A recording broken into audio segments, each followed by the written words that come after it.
Бронхиальная астма на данный момент это очень серьезное заболевание аллергическо-иммунного происхождения, которое характеризуется неинфекционным воспалением в респираторной системе, то есть в бронхиальном дереве, в бронхах.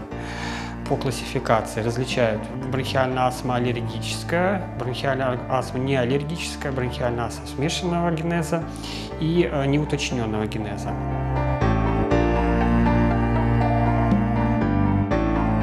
Бронхиальная астма – это заболевание, которое характеризуется прогрессирующим течением, приступы удушья, одышка, которая имеет нарастающий характер постепенный, дискомфорт в грудной клетке, чувство сдавления в грудной клетке.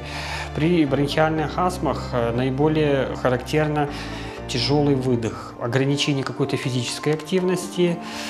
Пациенты не могут выполнять ту или иную определенную физическую нагрузку, которую до этого выполняли. Наиболее также часто ночные приступы удушья присутствуют ближе к утренним часам.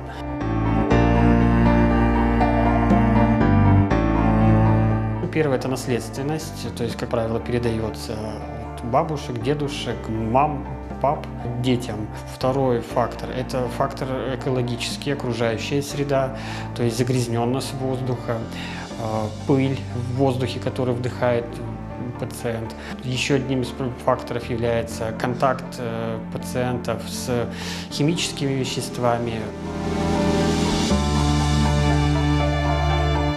Установить себе самому этот диагноз невозможно.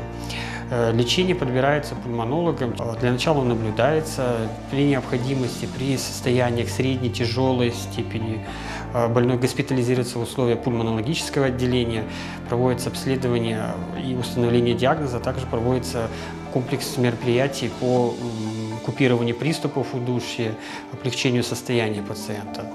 В лечении бронхиальной астмы используют препараты, которые относятся к ингаляционным глюкокортикостероидам. Это ингаляторы, в состав которых входят определенные химические вещества, небулайзерная терапия. В условиях стационара пациентам таким дополнительно назначаются физиотерапевтические процедуры, массажи.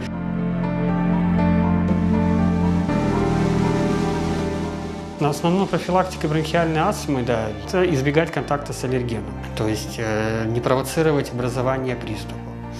Своевременное обращение к пульмонологу, к терапевту с целью при начальных признаках, симптомах заболевания, то есть не дожидаться, пока уже развернется целая клиническая картина заболевания, а уже обратиться на ранних этапах, чтобы более-менее помочь уже до возникновения всей ситуации.